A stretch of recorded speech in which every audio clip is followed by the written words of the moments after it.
Livingston County, Kentucky had never seen anything like it. 1,500 people gathered at Smithland, the county seat, from all over southwestern Kentucky. A 16-year-old girl had even broke her neck in an accident when a car turned over, hurrying through the night to get there on time. A professional executioner had been brought in from Illinois, and William Thomas Deboe had dressed himself as if he was going to a dance when he marched up the 13 steps to the scaffold to become the first white man hanged for the R word in Kentucky's history. Now, I can't say the R word because of YouTube censoring, but I'm sure you can figure out what it is. Now, what took place between the time he reached the gallows and the time the trap was sprung made news from coast to coast. But first, let's look back to what got him here. On May 16, 1934, Willie Deboe and Ezra Davenport drifted into Livingston County, Kentucky. The two men had been in trouble in Arkansas for a few petty crimes, and now they were on the run from the law.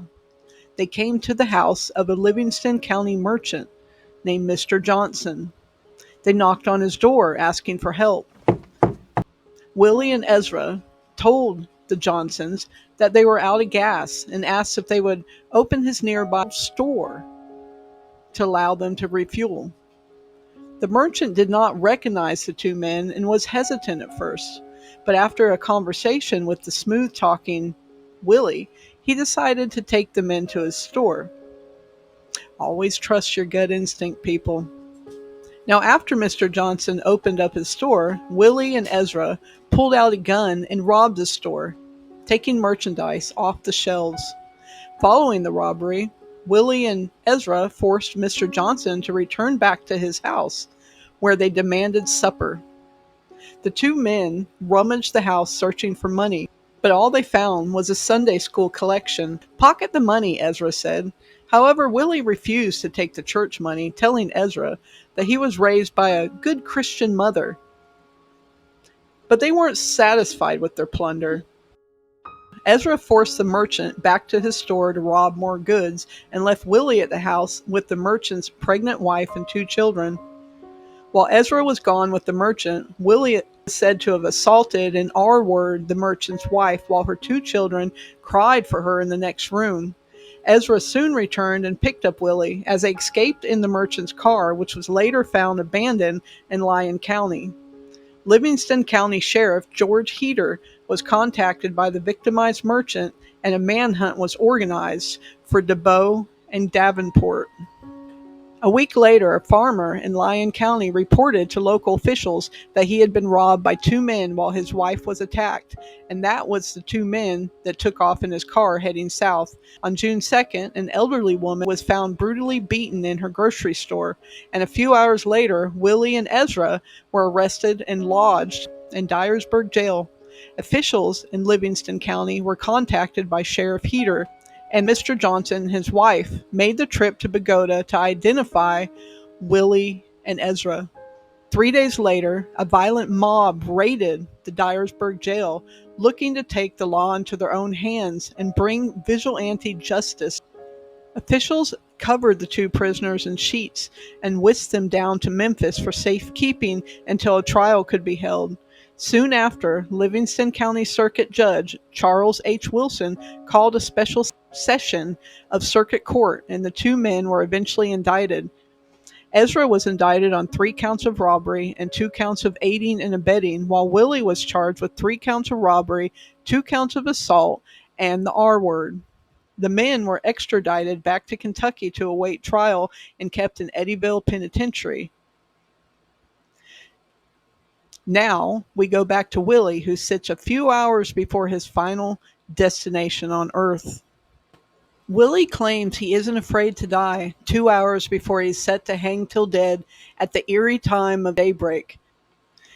He was brought in from Eddyville Prison, where he spent 10 months. He's placed in a small holding jail in Smithland, Kentucky, and waits as his time ticks down. He looks around and smiles as if not a care in the world as he hears the women, men, and even children that excitedly peep through his mesh steel window and cry, "There he is! I see him!" He continues to smile as he orders ham and eggs as well as 2 aspirin tablets. He sits in the small jail talking to his sister Margaret, jailers, as well as photographers and journalists. I've never had my picture taken behind bars before, he says, then adds, it isn't going to be today either. You can get me later outside if you want. He turns his attention back to his frightened-looking sister. She is 19-year-old Margaret Deboe, and her cries to the governor for clemency had gone unheeded. Say, Willie speaks up, make it 2 on that breakfast. I haven't much time left, you know, he says as he gazes out the window at the still black sky.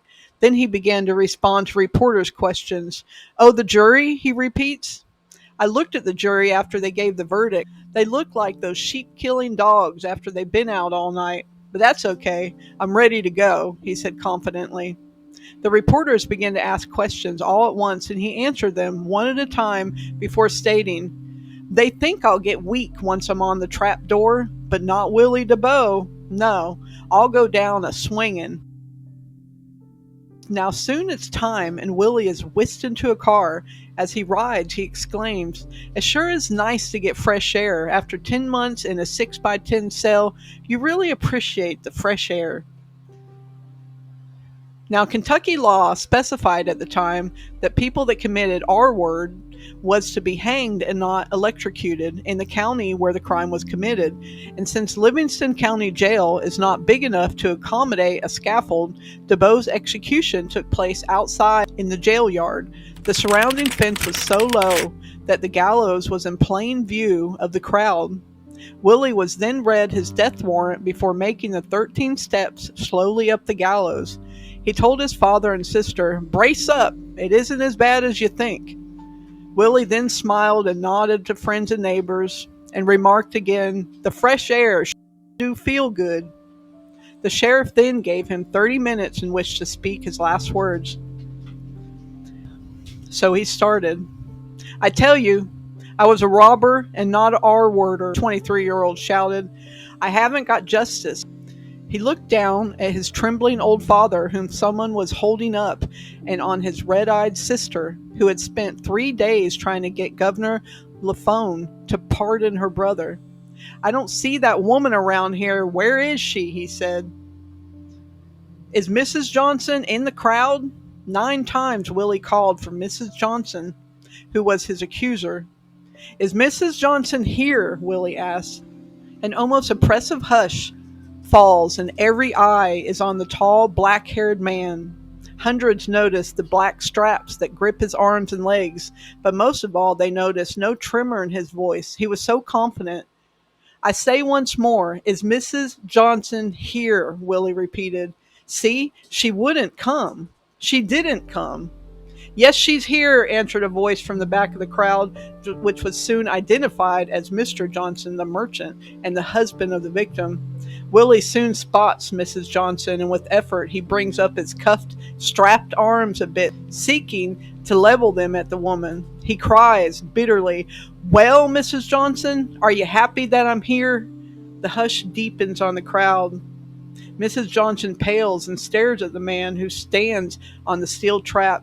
Talk, Mrs. Johnson, Willie demanded. Huh, she won't even talk. Look at her, everybody. She's pale as a corpse. She's more afraid of this than I am. Well, she ought to be. She sended me to my death for something I didn't do. Many of those present were astonished, some flabbergasted, others disgusted at Willie.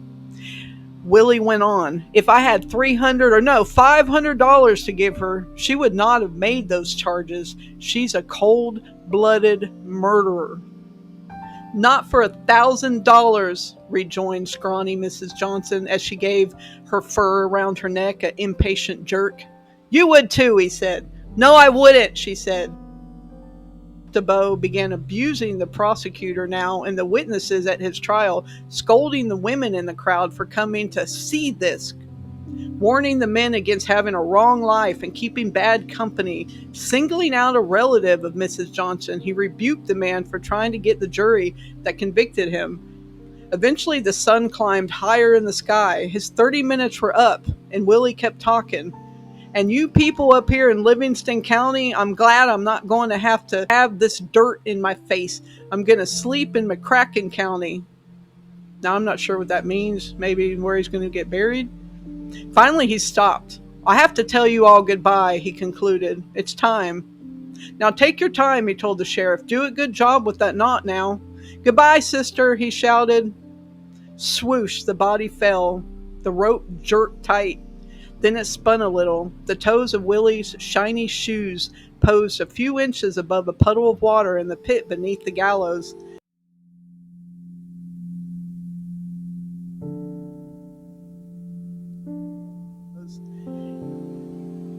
They interviewed a woman in the crowd afterwards named Oda Casey. She said, it almost seemed as though he was playing for time, for a few more minutes of his life. Oda was a telephone operator who came to see the event. She went on to say, it didn't bother me, but I guess it did some of the other women. I wouldn't mind seeing another hanging, she concluded. And thus ended the life and large personality of Willie Deboe. He is buried at the Oak Grove Cemetery in Paducah, McCracken County, Kentucky, where, he had said earlier that he was going to go. So that is what he meant. I'll link his find a grave in the description if you'd like to stop by and see him. His partner Ezra got 21 years in prison. So this concludes my little story. I appreciate you watching. I hope you enjoyed it. And we'll see you next time on the Hillbilly Files.